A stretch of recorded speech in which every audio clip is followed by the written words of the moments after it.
feel like I've been on a massive bender, hungover, worst farts ever. I don't know where that's come from. We won the best lure comps there's been. 100%. This whole epic adventure started a week and 2 days ago. Yeah. You smuggled this onto the boat without Andy seeing. That day lives for me, it haunts me, because we made one massive cock up by moving off the fish. I've got goosebumps now telling the tale. I felt now we were unstoppable, even though we hadn't caught the fish we needed. Yeah, we was on a roll. We was dancing in the boat, yeah. Hi guys, welcome to episode 5, season 2 of the Lure Fishing Podcast. And today we're going to be talking about Lake Challenge.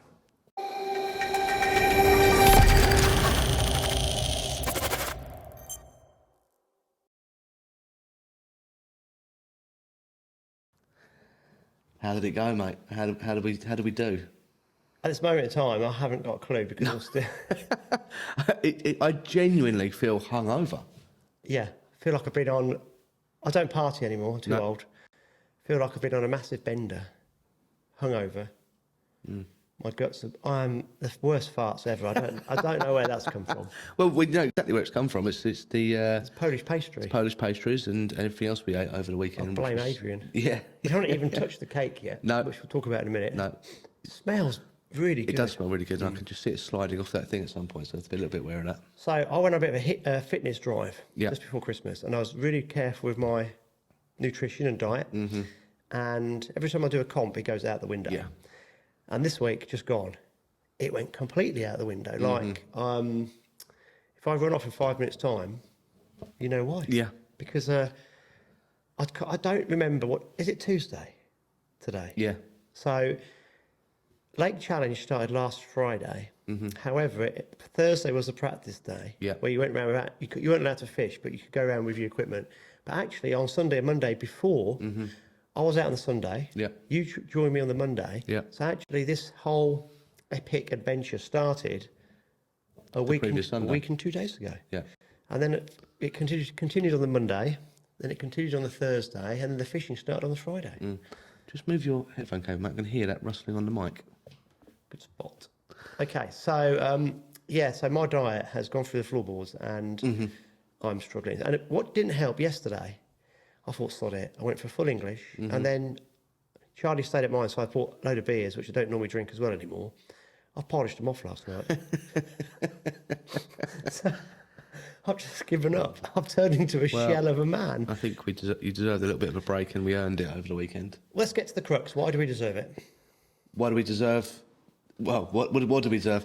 I think we deserve what we got because we put the work in. No, actually, we haven't told everybody what happened. No. So we actually won. There's a lot of bling on the table for a good reason. Yeah. And what was that? That was something, lights. So we won Lake Challenge, and we'll go into the nuts and bolts. So most of the podcast will be about this because loads of stories to tell. And it was probably, I think it was probably one of the best lure comps there's been. 100%. Because- Especially in the UK. Right. And we're not being gloating because we won it. It's just the fact there are so many stories of how the event built up over the days, and it was... I genuinely don't think you could have scripted it and it'd been more dramatic because it went down to... We'll obviously get there as we tell the story, but every day has its own drama, and every day it built to like a pinnacle in the last, 20 minutes? 30 minutes? Should we set the scene? Yeah. Should we start from the beginning? Yeah, I think, let's start from the very beginning, which was last year when you said to me, do you fancy doing Lake Challenge next year? Well, last year I did it, but it was a different setup. It was 2 days in May, a day in September, and a day in October. And That's right. I won't go into nuts and bolts, but the May didn't happen for me, and I didn't fish the second day in May. Therefore, I wasn't really my mind wasn't in the comp. No. And then you joined me on the third day. Or maybe in the fourth, I can't remember. It was also on species, but it was the perch day, wasn't Yes, it? right, So you yeah. joined me on the perch day, and I think you really enjoyed the atmosphere, didn't you? It was.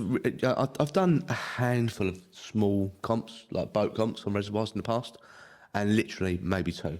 And I've dipped my toe in, and that's it. Like I've never come anywhere, never done any practice. Just turned up just to be a part of it more than anything. But never with this organiser and this group of anglers. And it's a totally different atmosphere, and there's a real community, and I felt that straight away the first time I did that comp. So I'm not a comp angler, like I'm not, and there was a few instances over the weekend that proved that. But It's Have you not. still got a plug up your ass? I have still got a plug. Yeah, a crank attached to my arse. Yeah, it's not really my thing. I like, seriously, hats off to the guys that do it on a regular because it's very stressful, and I like to relax a little bit into my fishing and take it all just as it comes. Yeah, I know. I saw that. Yeah. Which we'll get into later as well. Right. So It was the atmosphere Yeah. that drew me, not the competition side of it so much. So this technically it's the Polish Anglers Association we're running it, and now I think they've changed it to SAG. Yeah. So it's Adrian I'm going to butcher everybody's names here. Adrian Grissendler. Oh, sorry. He organises it, and it's a lot of guys from different cultures and nationalities. So you have to do a couple for people to recognise you. Yeah. And then once people recognise you, they're so friendly, they come up and say hello. So quite a few of the guys, obviously, in the Pipe Maniacs, which we may touch on. Yeah. Still twitching a about bit it. sore about it. But yeah. A bit sore, yeah. And then, obviously, as you do more, these guys from the Polish, Latvian, Lithuanian, Estonian guys and other cultures are just brilliant, very friendly. And, yeah, it's got a nice feeling, hasn't it? Yeah, definitely. And the food, there's like we have stew. There's more to it than just a competition. Yeah, food is laid on afterwards, and Adrian likes to give it the big come on at the beginning. And, yeah. So that takes us through to this week. So you wanted to join me for this year, and it was a different concept. It was Friday, Saturday, Sunday. Yeah. And I think they had 30 boats in it, and I think one or two people struggled with the Friday. But it was a new idea, and so 3 days on the bounce was I loved it because you could really get your teeth into the water and work out what was going on. But energy-wise, it was difficult, wasn't it? So the stamina needed is quite impressive actually. People don't see a fishing competition as something that could be mentally and physically exhausting, but it was both times 100. It was you had to be. You needed it'd be really hard to do this competition on your own because you needed someone to push you through when your sort of your energy levels zapped.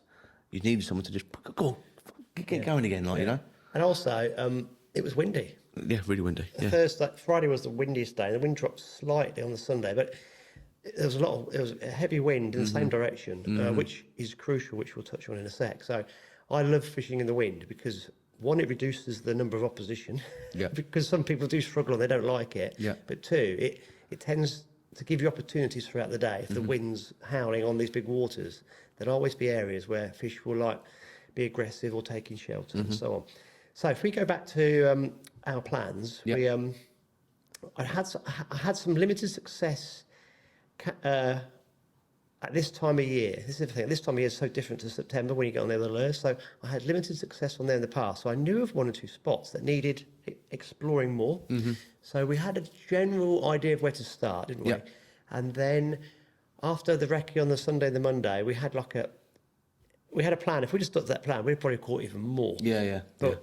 So we knew where a lot of fish of different species were. And then we went out on the Thursday, and holy moly, we saw some ridiculous amount of fish on the other arm. Yeah, opposite. So really, our plan was to stick to one. If you know Rutland at all, there's basically you can split it into 2, maybe 3 parts. The main basin, which it wasn't really going to play a part for us in the competition this time of year, and then you had the South Arm and the North Arm. Yeah. And our plan really was going to keep us in the South Arm for the entire weekend. Yeah. And Thursday, we went to look at the North Arm, a little bit sneaky, a little bit tactically, to try and let people think that's where we was going to be fishing the competition. We had no real intention. So people were. I know people had seen me on the Sunday because they told me, didn't they? Yeah. So we went down the north just to throw people off. Throw people off the scent. Yeah, red herrings. Yeah. But it kind of threw us off the scent. It did because what we wanted to do is go down there and see nothing. Yeah. And we went down there and saw everything. Yeah, I struggled on the Sunday down there to see anything. It had changed. It was I don't know why, how it just changed, and it was crazy, wasn't it? Yeah. So then we had a plan. We had changed our plan, and our plan was to get down the north. And I'm not going to tell people, Charlie, of how I knew what we did because it's a tactic which works. I don't want other people doing it. Yeah. Basically, though, we went down the north and we knew where to start. So we just so the beginning of the event, we knew a lot of people were going to go down the north. Yeah. And we set off. It was really windy, and Adrian was coming out on the rescue boat to start everybody off. And I turned around to Charlie. I said, "Bloody hell, are they all coming down the north with us?" Yeah. And it was A good 95% of the fleet. Well, only 3 boats didn't Yeah. come down the north. Yeah.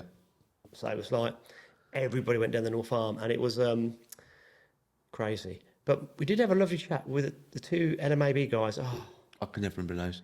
They're from Scotland. They live in Scotland, don't they? Near Yeah. Glasgow. So apologies, guys. I can't remember your names, but we had on the race on the way out. We was side by side in boats, and we were having a lovely chat on the way out. Xander Main at the weekend Yeah. as well. So we were chatting all the way down, weren't we? Which is you don't do that normally in a comp, do you? No. So we're chatting all the way down, and then boats were peeling off as we were going down. Yeah, we was heading the leading pack. Yeah, and we're going to the extremities of the arm, so people were peeling off. So I was sort of, Andy was driving, just concentrating on getting us to where we wanted to be, and I was sort of looking backwards, going, right, 2 boats just peeled off, 1 boat's peeled off, 1 boat's gone left, 1 boat's gone right, until we got down to the end, and actually we was pretty much left alone for the first little while, right down where we wanted to be. We went on the drift, didn't we? Yeah. So we went straight on the drift, very confident in the area, and literally got Xander within minutes. Yeah. Well, had 2. Yeah.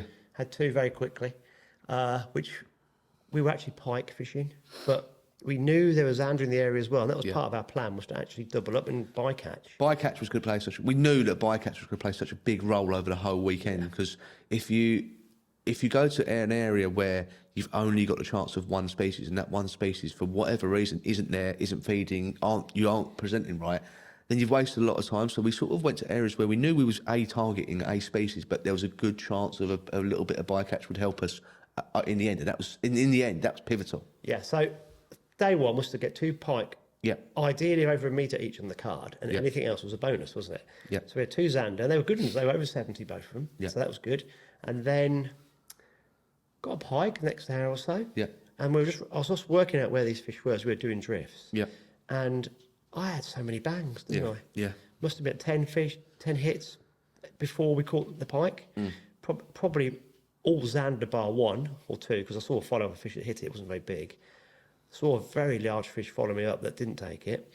Caught the pike, and then literally next to the cast, something a lot heavier hit the lure, didn't it? That's and right. then detached itself within a second. It's like, but lots of things were happening, so we wasn't bothered at all. That happens with using those sort of baits. So it was like, okay, that's going to happen. And then it went, Just stopped. it just stopped, didn't it? It went Yeah. dead.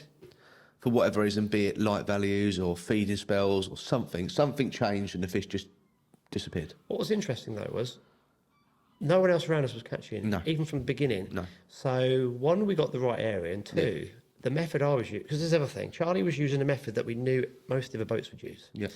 and he wasn't catching. So this is where I'm getting more experience in this now. And Charlie wanted to change. I said, stay on it, Yeah. because it's giving us answers Yeah. that maybe Charlie didn't want, but it was giving us a contrast against what I was doing, wasn't it? It was, again, something very pivotal that what one of us did gave the other freedom to do something else. Yeah. And that's quite important, I think. Yeah. I think any good comp team will tell you that. So we put Charlie on the going bait, but he only had it on for 20 minutes, and he had a hit. Yeah. But we took him off it because we wanted to actually have the contrast and work out what was going on, which seems a bit double Dutch. But if you think about it, it's actually quite good, because we know roughly what the other guys are going to throw, and we wanted to know if it was working, and it just wasn't, was it? No. Which was surprising. Yeah. I thought it would have done. Anyway, so we got into mid-afternoon, and then we were trying to find Xander, weren't we? No, perch. Perch. Were we? I can't remember. It's such a long time ago. Basically, we knew the pike had gone off the feed. We were Xander fishing. We were looking. So we thought we'd get another. We had 2 Zs. We thought if we get another 2, we could knock the Xander off the card the first day. So I've been experimenting with a completely different rig. That's a complete contrast to what I was throwing in the morning. Yeah. And had a very gentle take. Oh, yeah. Yeah. Now it's all coming back to me. I had a very gentle take, and I went, "Oh, Charlie, I got one." And suddenly this thing went, and I'm not joking, it went off at 100 mile an hour, didn't it? It went like brown trout. Before it must be a huge brown trout, and then it went wallop off again. Yeah. But it was going in straight lines, but it was running so fast. Yeah. And I was using light gear, and I had my finger. I don't use the clutch on light gear because you can see why. Yeah. 'Cause that would have broken the line. wouldn't it? The shock of it. Yeah, so I just back wind, and my little finger was so bruised with the bail arm hitting it. Yeah. And this thing kept flying off, and it wasn't shooting around like a trout would do. And we're thinking, this is a big pike. Yeah.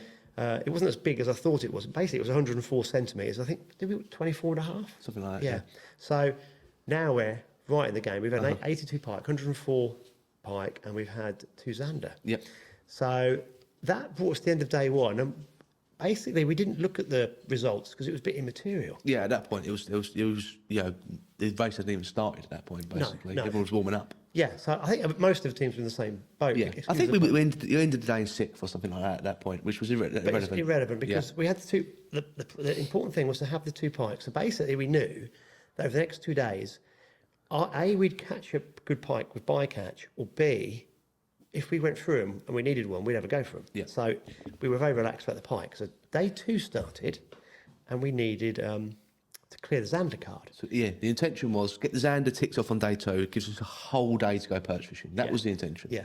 And we knew we'd catch perch zander fishing as well. Because again, just go back to what we said about bycatch earlier, you can sort of split the two. So, you know, if you go pike fishing, you're going to catch zander by bycatch. If you go zander fishing, you're probably going to catch perch and pikers bycatch, which is what happened. Yeah, so we went to a completely different part of the Resi, and to an area where I knew there were perch and zander from previous experience. Yeah. And I was very confident, wasn't I, with my new rig. Yeah. So we got there and I was chucking this new rig about and nothing was happening. And it was like, this is not what should have happened. Yeah. So we were just about to, I literally had just, Charlie chucked out a shad and I was literally just about to move the boat. Bang, Yeah. And about 5 minutes beforehand, I'd seen 2 images moving, scuttling around on the screen. And you had a perch of 44 centimetres. I did. So, perch on the card. So that's great. But it wasn't enough for us to stay there and keep fishing. We moved it. But it was important, which we'll come back onto later, wasn't it? That area was a bit of a nice little spot. Yeah.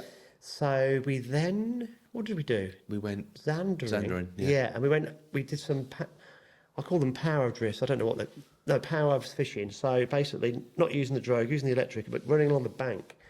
Now, this is quite difficult to do in a heavy wind. Yeah. But we had the boat running nicely. Yeah. And do you remember we went round, we knew roughly where they were. Yeah. So we located these fish. And did I catch the zander first? I think did. so. Yeah. So we saw a pelagic zander, chuck for it, didn't I? Bang, had it. And that was a 74, I think. I think so. Yeah. So we had 3 zander and we're feeling a bit cock a hoop. And then we saw bigger images, didn't we? I'm thinking, ooh, we could upgrade the pike here. Yeah. So I had a 98. Yeah. That went 23 and a half. Yeah. It was a unit, wasn't Yeah, it? It was big fat thing, It was really fat. The picture of it's brilliant. You know they're fat because they kind of get distended scales. Yeah. And so that was good. So we're like, fish are coming to the boat, aren't they? Yeah. I can't remember if I had a couple of jacks, but then I had we were still concentrating the zander, and there were several targets that wouldn't move. And I remember I did a long cast to targets that were behind the target that was closer. Bang. Yeah. And I said to Charlie, this is a good one. And he went, no, I don't think it is. Yeah. Do you think it's in the clean water? Yeah. And I said, I think it's our longest fish because I knew it was deeper, so it looked shorter. Yeah. And it was a crazy fight. Yeah. And so he had a pike of 108 centimetres, and that was dead on 25. So now we've got 104, 108 pike. We've got 3 zander, and we're flying. Yeah. So now we've gone to a different zander spot, and we can't see them. They're not where I thought they would be. And we spent a long time right deep into one of the arms. Yeah. And then, do you remember I suddenly saw the anthill mob? Yeah. Pot of perch running towards the boat. It was That's like, right. so I picked up my crankbait rod, chucked it a couple of times. I don't know if you remember this, Charlie. There's me swearing at them because they wouldn't take it. That's right, And I'm yeah. going, why won't they take it? And then third cast, bang. Yeah. The perch came round under the boat, got it in the net. Yeah. 44. Yeah. As the pod went under the boat, I chucked the crank the other side, bang, 42, I think. I think so, yeah. So we had 2 perch and 2 casts. So now we had 3 perch, Yeah. 3 zander, 2 pike. and 2 good pike. Yeah. So we were absolutely flying, and the emotion in the boat was. It was up and down. But at that point we was way higher. Yeah. Was that 3 o'clock time? Something like that. I can't remember. Yeah. So then we were thinking, right, great, we've got 4 hours to catch 1 zander, and we're ahead of schedule because then it needs us all of tomorrow to just go perch fishing, and we didn't need a whole car's worth of perch. So we knew we were in a very good position. Now this is where it starts playing mind games. Yeah. Because you then think, okay, it's really important that we clear the zander off the card, or even get 2 more perch. Yeah. Because if we can have the last day fishing for one species, if you tick that off quickly, then you can upgrade. You can bounce around and upgrade other species. Yeah. But you've got time to take the stress off. The sad thing is, though, your worst enemy in these comps is time. Yeah. Because it's just fading away, isn't it? So we had a period of nothing.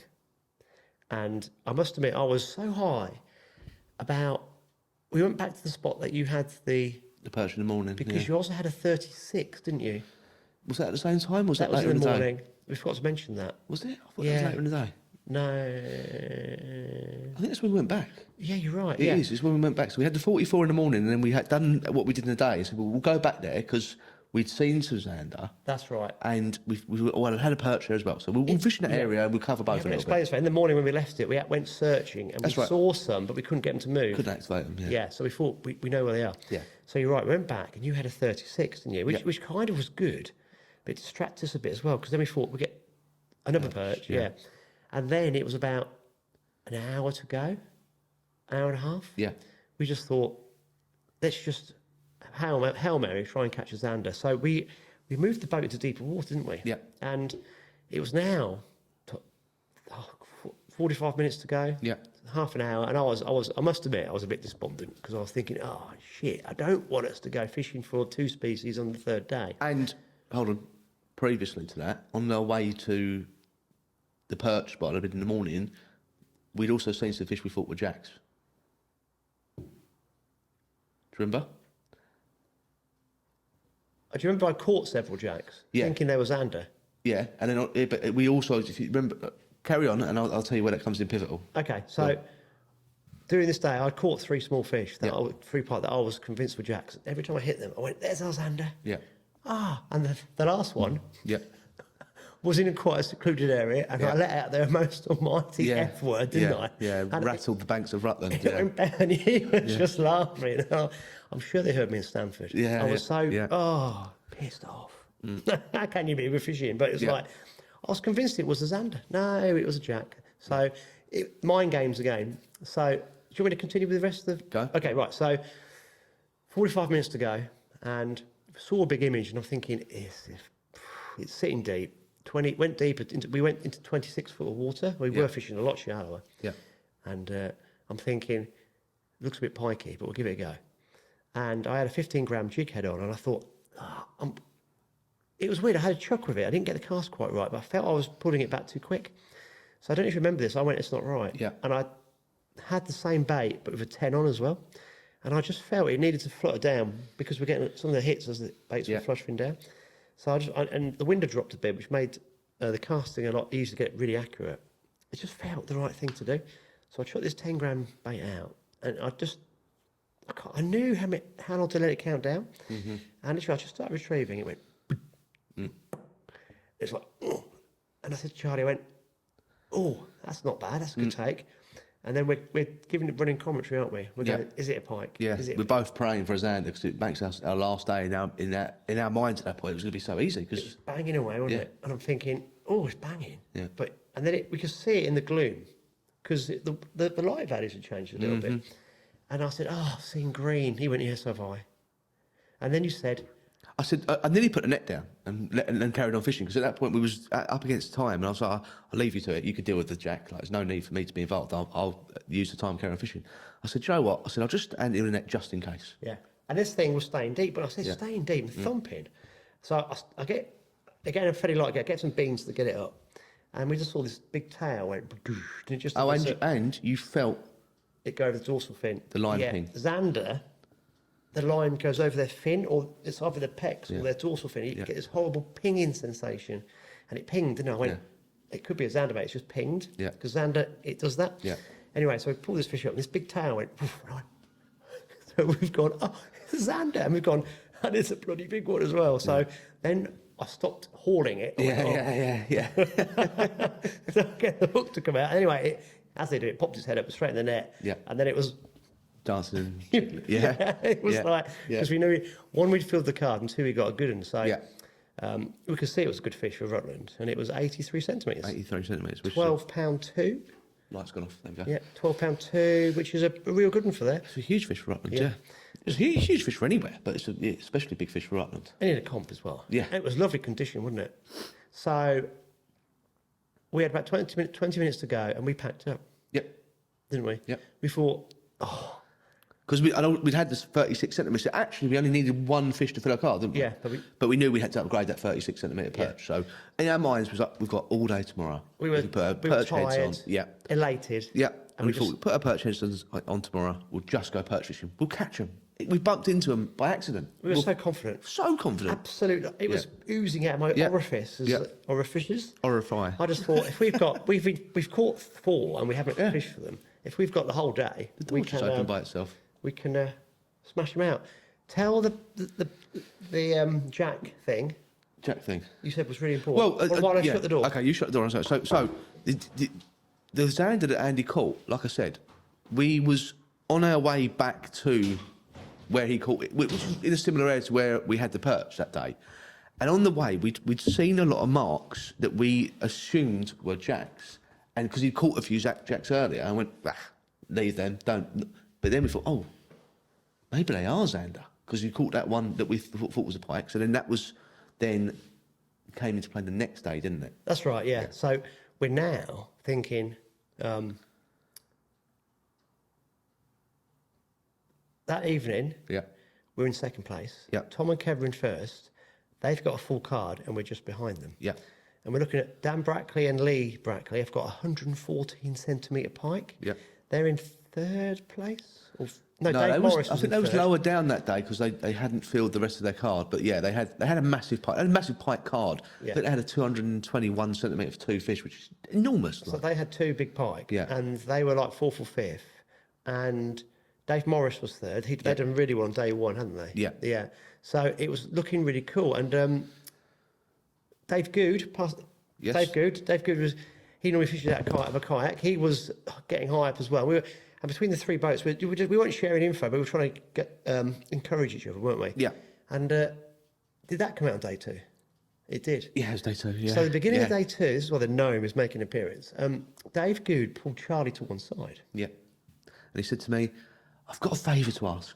And I don't really know Dave. I'd met Dave very briefly in the past, maybe, and I know him through Andy. He said, I've got something, but I need you to smuggle it onto the boat. And I thought, I know what Andy's like in competitions. I don't know how well this is going to go. But he said, I bought it especially at Tesco's last night. And we'll get some close-ups of it, but it's a gnome that he's fashioned to look like Andy. So he's painted the beard and given him a Wolf Creek hat. And then on the side of his weights, it says 20 pikes. So he said, I want you to smuggle this onto the boat without Andy seeing. And then at points throughout today, I want you to take a photo of it, but without Andy knowing you're doing it. So Andy will be in the background of the photos, but not knowing that the gnome was in front of him. And I managed to do it maybe 2 or 3 times in the day. And then at the end, I said, do you want to know the Halfway secret? through the afternoon, didn't you? Yeah. I said, do you want to know the secret that Dave was talking about this morning? He was like, yeah, go on then. I said, this got smuggled in. It's been in photos all day. Oh, absolutely. This was part of the fun of the tournament. Yeah. Because that was Dave Good. You don't realise how much that means to me. So I think stuff like this is so funny that someone's actually thought of it. Yeah. That's brilliant. So that became our mascot, didn't Yeah. it? So the problem was he kept sliding around the boat because it was bouncing everywhere. We thought he might break. So he had to sit on the top of a bag. But he then took pride of place at the front of my vehicle Yeah. for the next 2 days on the dashboard. So a bit of a lucky mascot as well. Yeah. So put that back there, buddy. Thanks for that. That was superb. So let's get to Tuesday. Let's get to Saturday night. Yeah. We wanted to go for a beer with Tom and Kev Friday, but charging batteries up is painful, isn't it? But we said we'd go Saturday, whatever. So we went into Uppingham, had a pint with those 2, and we were just discussing. This is comp fishing should be. It's awesome. We're sitting there with our rivals, having a pint in a pub at 10 o'clock at night. Yeah. We've got to be going charging batteries up. Yeah. But the camaraderie is amazing. And those 2 are great because they were quite chilled. They were saying, well, we're screwed because you guys are in pole position. We've got to go out tomorrow and catch 2 monster pike, big perch, and then up our Xander card. Yeah. So I'm thinking, day 3 after the pike have been smashed, they've got no chance. I'm thinking, we are in pole position. And there'd been a lot of big pike caught across the board at that point. A lot of competitors had metre plus pike. Yeah. Like, it wasn't just this is what, I mean, for anyone who's interested, I'm sure the guys at Lake Challenge and Adrian will publish the full results in the coming days. They might even be out by the time this podcast comes out. But if you have a look at some of the scores, not just the top 2 or 3 teams, but the top 10 to 15 teams, is unreal. Yeah. Unreal. Crazy. Well over 6 metres, isn't it? I think to get in the top 10, you had to be over 6 metres 15, which is incredible. So we thought, they got no chance. They got no chance. They got The no pike chance will of go going off. catching big pike on a third day after they've been absolutely smashed to bits for the past 2. We just need to go and catch two. If we go and get two 40-centimetre perch, we'll be on 723 centimetres. If we can get to 725, if anyone beats us, hats off. Because what more could we do? And that was actually the conversation we had. It was exactly the conversation we had. We actually had that with them, didn't we, in the pub? And they were exactly the same. They were working out. They went 725. Oh, because Tom was going 725. We're not getting to that. So that's where it was. So we got home. I had to wait up till 1 o'clock to wait for one of my batteries to charge up to put the other one on. So eventually you get to sleep. And of course, you're not sleeping. We're up at 5:15 again, aren't we? Yeah. So we're ready for day 3. Get to the water. I think we'll touch on this. It's good to be transparent. There was a bit of a discrepancy with one of the competitors going out of bounds. Yeah. I think they did it unintentionally. I know they did it unintentionally, but rules are rules. Yeah. So Adrian was in an awkward position. But he went out with Andy, the head bailiff, and they checked the GPS, and the competitors were out of bounds. So rules are rules. So the fish they caught in that area got taken off the card. Yep. So that was a talking point in the morning. But that's, there's rules in place, It is what it is. and you're either in bounds or out of bounds. So that was kind of the start of the day. And then obviously we knew that we had 2 to 3 spots that we knew the perch were definitely going to move through during the day, and we just need to grind them. Yeah. So we shot off to, actually, one of our mates, Gnome Boy, gave us a little... he gave us some info, didn't they? AKA Mr. iCast, gave us, AKA Dave Good, gave us some info where he had perch from, but it was a spot that I think was transitional. Yeah. So... obviously, we wanted to get one on the card pretty quick. Yeah. And we were there, and within half an hour, I'm getting itchy feet going, Charlie. The trouble we found is as lovely as it is that people want to help and people want to give you some information, unless you've seen these things with your own eyes and experienced, it's so hard to have any confidence in it. And as anyone knows, as an angler, if you have no confidence, you may as well not bother, because you're not in it fully, and you're not going to get from it what you should do. So we both know almost straight away it wasn't going to work for us there. No, and I'm sure it would have done. Yeah. Just like you hit the nail on the head. So anyway, we went off to the area where you had the 44 and the 36. Yeah. Same thing though, wasn't it? Yeah, just couldn't see them. And a boat came in. Yeah. So I started moving the boat subtly upwind to block him out, which pushed him out, which was good. But again, it felt dead, didn't it? It felt empty. Didn't feel like they was on. They may well have been there, but we wasn't seeing them. We wasn't getting any feedback, and it's so difficult to, when you're blind to it like that. It's so difficult to invest anything into it. Yeah.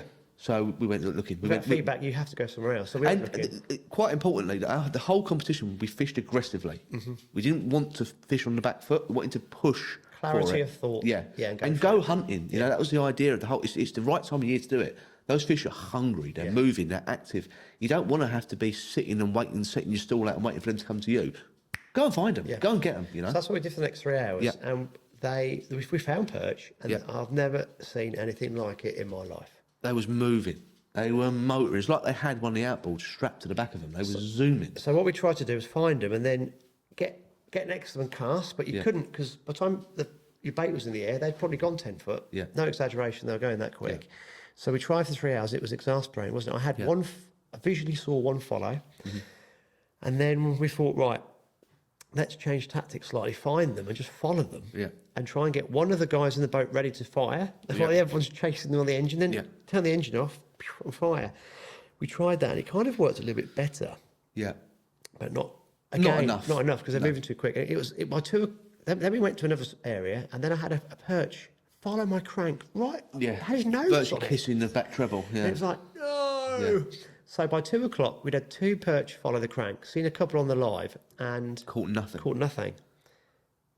And we was despondent. I weren't we? was despondent. I the whole way through this, Andy doesn't want to see this leaderboard, which is totally appreciative. I am far too nosy, so I am checking in every now and again, 'cause it's live updates, and I have seen that Tom and Kev have had one of the most incredible days pike fishing in probably competition history in the UK. I think they had 820s and numerous fish over a metre. I think at this point, I can't remember which days they caught which, but their 2 best pike was a 110 and a 109. I think they had 620s on the final day. 6 was it? Yeah. Yeah. which is just unreal. Yeah, it's crazy. Unreal. On the third day of the competition, on the least But this is favourable important, conditions. isn't it? Because you had clocked this. Yeah. So so I'm keeping it on top of it. So then I think, have decided what they decided that they're not going to improve their pike, so they went chasing perch. They banged a 45 centimetre perch, and they upgraded their perch guard as well. So Which moved them to 727. Yeah, which put them on 727 centimetres. And we haven't moved since the end of day 2. But Charlie, I said, Charlie, what do you think? What are you feeling? And you said, I said, I think we should go where we knew they were. We had 2 fish the previous day. All right, we might not have seen them there this morning, but we knew there was there or thereabouts. So we went in to the same spot we had them the previous day, or in and around it. And I don't think it was there that long, was we? well, we're there for a bit. And it's feeling empty again. I'm thinking, then suddenly, do you remember me saying to you, there's 2 under the boat. And as I said that... I hadn't seen them. I'd just cast blind at the back of the boat. Yeah. I'd cast blind. But I saw them at the back. Yeah, to the opposite side. And you went... there's one. There's a perch. Yeah. And of course, I'm going... Scrambling. Yes. Pick the So net now up. we've actually got a full card. Hold on. Get the fish in the net. Yeah. That's a good one. 44. Yeah. No, it's 42. 42, yeah. Was it 41? 41. It's 40 something. 41, but we had a full card. So as soon as we get the full card, pressure off. Charlie's cast out again. Bang! Two and two 44. Yeah. And I'm going, it's bigger. It's 44. So now we're elated because we've got 40s on our card. And it was like, because that was all I wanted to do was feel the bloody card. It was so painful. Yeah. So then we're knackered. But I can't explain to people how tired we were. It's probably about 3:30. Yeah. I then sat and worked to try to Charlie's work out sitting there. He's got his app on his phone, and he's taking the app off to get onto the calculator, going back on the app, and going, So I said, right, I'll get my calculator. No, I said, I'm good at maths. Tell me the numbers. And he's gone, 108, 104. That's easy. And he's given me the other numbers. I've gone, I'm not functioning. No. So I'm thinking. So then we start doing the maths on the calculator, and we get 725. 725, yeah. So we're thinking... We're 2 centimetres behind. We're 2 centimetres behind. So then Charlie just, for some reason, I don't know why he did it, but it's a good job he did. He looked on the app. Because it takes a little... Once you upload the fish, they have to approve them. They have to check the photos, make sure it's all legit, and then they approve them. So you don't get your total score straight away.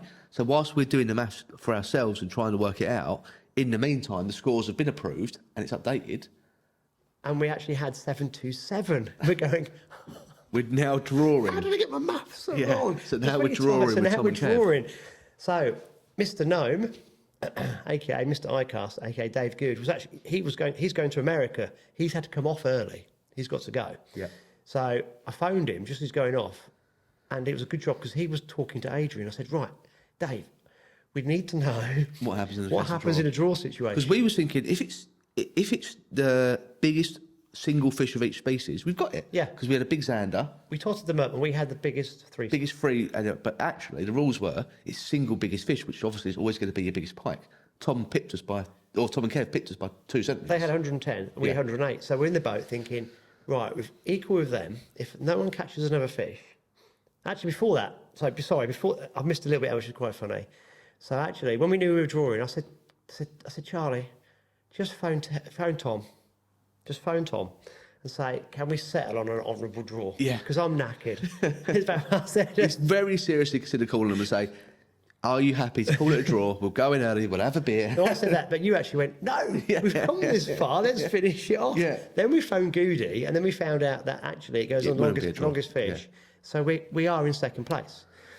So we're then going, right, We're trying to weigh up then, what do we do? Do we try and up? Because we could probably, there was a lot of big perch caught over the weekend, so we could probably get a couple of centimetres if we ground out and luckily bumped into a couple more perch. Well, we didn't know. We thought we couldn't rely on, we needed 1 centimetre. Exactly. Because obviously Tom and Kev knew They could have upgraded. They were going to start upgrading. So it's kind of like, right, we know they're going to upgrade.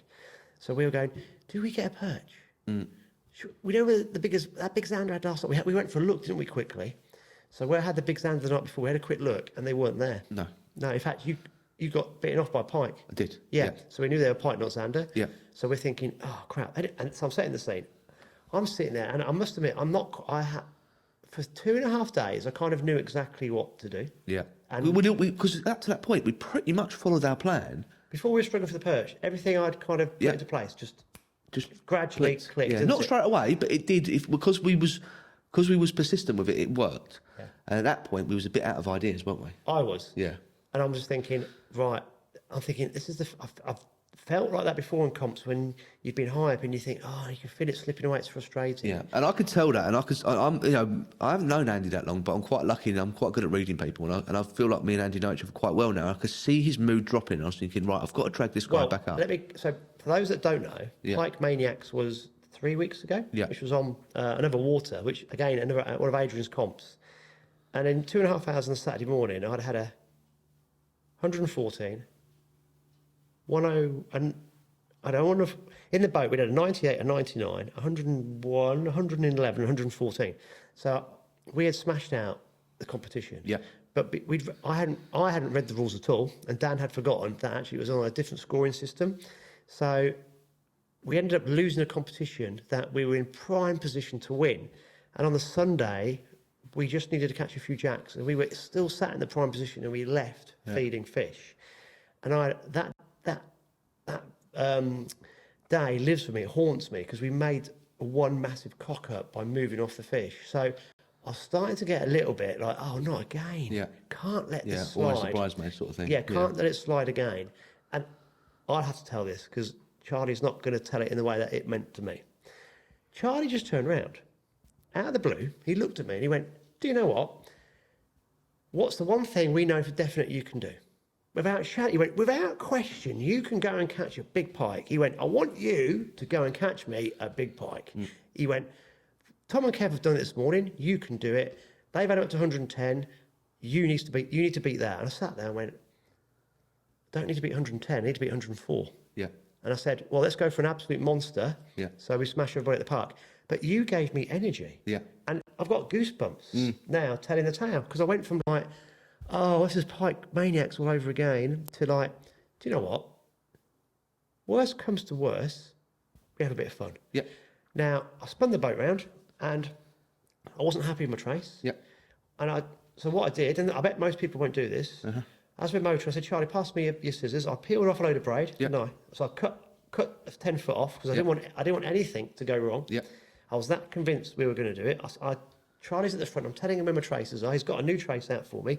So I'm tying on. I've cut braid off. I'm tying on a new trace. So in my head, got one chance. It's going to work. Everything needs to be bulletproof. How many people would have left all that the same? Yeah. Exactly. So I then we knew what bait was working from the previous day. Had that on, and we went around looking for these big pike. Yeah. We found 6 units. Big we? fish. Quickly, and each one first cast. Every single fish we marked moved.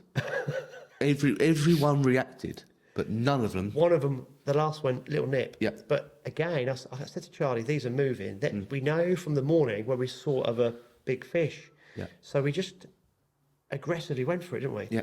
Then we saw a smaller mark. Cast to it took instantly 68 centimetres under. Too small to upgrade, but now would it be? I felt now we were unstoppable, even though we hadn't caught the fish we needed. Yeah, we was on a roll. We was like mentally, we was in the right mindset to go and do it. I think that's the most important thing. A lot of these, It wasn't a doubt. Well, a lot of these competitions, it's so much about how you're approaching it and how. I keep saying it, but we fished aggressively. We didn't want to fish on the back foot. We didn't want to defend anything. We wanted to go and take it for ourselves, and that's what we did all weekend. So literally 100 metres further along, we found another mark, a bit bigger. First cast, bang. And where these 2 marks were sitting, where slightly deeper water, I knew there was under. Yeah. Bang. And because it was under, it's a good one, got it in the net. It was a very good one. Yeah. 79 centimetres, Yeah. which knocked off our 71, which meant we had an 8 centimetre upgrade. Yeah. So we went from 727 to 735, and we were like, We was whooping. dancing in the boat. Yeah. As we were dancing in the boat, who would drive past but Tom and Kev? Yeah. So there's probably an hour and a half to go. Hour and a half, and we think, right, we're the only 2 boats down there. Yeah. No one else is near us. We're watching them like a hawk, and I'm sure they was watching us like a hawk. They're obviously seeing the updates and the opposites going. They're netting fish, and I'm watching, waiting for them to measure these fish. Driving around, aren't they? Yeah, thinking, oh God, just chuck it back. It went to the wire, didn't it? I remember you telling me, give me a running commentary of 2. They got one, it doesn't look very big. I think, no, straight back in. Yeah. So I had another little one, didn't I? And then Yeah. had one that strangely ripped the shad off. Never had that happen before. It was a hell of a hit. So these fish were moving. You just had to find them. But that hour we had those pike moving, those two zander, the fish was really moving, and Really up for it. suddenly they just went ooh. You could winkle one out, but it got harder. Now, interestingly, it all fell into place. Charlie giving me that bit of energy, saying what he said, actually coincided with these fish going on the feed. Yeah. And it was like, it's written in the stars. So we had 735, Tom and Kev had 727, and I was watching the clock on my finder, 5 minutes to go, 3 minutes to go, and at 2 minutes to go, I didn't tell you this, I saw Tom and Kev shake hands. Oh, really? And I thought, I know, there's nothing you do. Because at this point, if you hook a big fish, you've got 2 minutes to land it, measure it up. They always do this. They thanked each other for the weekend, and they started packing away. And literally at 6 o'clock, Tom started the engine up, drove over, and he went, brilliant, guys, congratulations. Yeah. And we spent 10 minutes just reflecting on the weekend. Yeah. And that 10 minutes, Charlie, that meant a lot to me. Of course, yeah. They're great guys anyway, but it just shows the sportsmanship. Yeah. And the mutual respect. And we just sat there, didn't we, spot-locking, having a chat about life, the 3 days, what a fantastic tournament's been. Yeah. Kev kept saying, first time ever, I don't mind coming second. Yeah. Absolutely amazing. Yeah. And I thought, that was sportsmanship. Brilliant. Perfect, yeah. So, what a tournament. Incredible. And I'm still feeling it now. Well, we were going to do 25 minutes on this. We've done 45 minutes. So, episode 5 is going to be this. I'm sorry if it sounds like we're not gloating. We're trying to do it with a lot of humility. But I think we wanted to tell people the tale in more detail, because I know a lot of the guys who were competing will be watching this as well. Yeah. And we just want to put a bit more meat on the bones of what actually happened. And most importantly, thank everyone that was involved in the weekend. Not just Tom and Kev and Dan and Lee. Dan and Lee finished in third, by the way. So Well, Dan just got a man possessed, didn't he? Yeah. And just went round and found the fish he needed. So big props to them. Everyone that we spoke to at the weekend, usually you don't really gel with everybody. Gels. Everyone's as part of one unit. Everyone came up to us. I haven't met half these people before. Big handshake, big hugs. And it's guys, brilliant. It's actually meant. It's not just for the sake of doing it. They're as buzzed for it as you are. Yeah. It's incredible. Do you like the end? I've noticed this with these events, and I've noticed people when they haven't done it. Which, if you haven't done it, there's one or two people you've got to have a look at yourself. Yeah. Because you go to these events, right, and all the guys, they go around and shake the podium's hand. They queue. Yeah, and everyone does it. Yeah. And it's been noted that one or two people didn't do it at a couple of comps, and it's just... It's no need. No need. Just go and shake everyone's hand. Positivity, it's brilliant. Everyone's there to congratulate all these people that, you'd never have any reason to interact with these people other than fishing. You would never bump into them sitting on the boats in the mornings, the conversations we're having, the banter. Yeah. And most of it not about fishing. You're talking about other bits of life. The comments I've had since I posted about... I put a little report up, which probably turned into a bit about war and peace, but... and they are heartfelt. Yeah. They were saying with Pipe Maniacs, it was fantastic. Yeah. And WPC, obviously, and it started like me and Eric fishing and together in these comps. But you're right, I think it's not the winning, it's more the emotion of putting it all together, and it's the fact that it is. You can tell people truly mean the congratulations. Yeah, and I was wanting to put that in, that we do appreciate everyone who's come up to us since and messaged us and commented on Facebook posts or Instagram or whatever. We truly appreciate it, truly do. Yeah. And most importantly, out of the whole weekend, I got myself a lovely biggest Xander certificate. Forgot about that. So the way it works, there's an app that you upload all your things, and we had a bit of a system going where and because it was team competition, Andy was laying the fish on the measure, and I was leaning across and photographing them and uploading it through my phone. So as far as the organisers were aware, I'd caught every single fish over the weekend. So we got back and they said, and the biggest Xander at 83 centimetres, Charlie Capolo. And I was like, no, Andy Page. But at that point, the certificate was done. So that's a little bit of provenance now in years to come. Oh, yeah, we'll keep that. That's perfect. And we just to thank the sponsors. We've got a £1,000 voucher from Predator Tackle, which we'll look forward to spending that, guys. We've got a £500 clothing voucher from Fox. We've got all sorts of bits and pieces from the other Relax Lures, Corona, Polish Village Bakery. We've got this lovely cake. Westin Rods. Westin Rods. We're going to miss something off. There's loads. Yeah. There's loads. There's bits and pieces everywhere. I've lost track. And these great trophies. And these brilliant trophies. Yeah. Yeah. Now, we were going to mention a few other things, but I think we'll do it in episode 7. 7. Yeah, because we're going to run on too long. Yeah. Yeah. Have we forgotten anything? Yeah. So, obviously, we mentioned in the first three or four podcasts that I won UK Lure Series. So, Trophies. Yeah. very kind of Dave Greenland to drive to my house probably about 3 weeks ago, and he dropped the trophies off and the money, which is always much appreciated, Yep. but not the reason we do it. So, we'll keep this one here for the next few episodes as well, because it adds in with the. By the end of the year, hopefully, you won't be able to see us. Yeah, a massive. This is on a roll, mate. Yeah. Got to keep it Yeah, going. yeah. So I'll see a few guys at Perch Mania Saturday and Sunday. This is going to come out. Zandermania. Zandermania. If I take my Perch, yeah. It probably won't make any difference. No. So this is going to come out Friday morning. If you want me to bring one of those Wolf Creek rods to have a look at, because I'll be at Grafham Saturday and Sunday, message me Friday or speak to me Saturday. It's I'll a bring great it opportunity to get these rods in your hand and have a play with them. Comment on this video or send Andy a message directly. I won't be there, unfortunately, this weekend. So good luck, Andy, for tomorrow as this video goes out. And hopefully you keep this roll going. Got a magic rig, haven't I? He has, and I'm not saying a word. I've been signed NDAs and things like that. Threatened to death. Right, we better go. Thanks, guys, and we'll see you in the next episode. Cheers.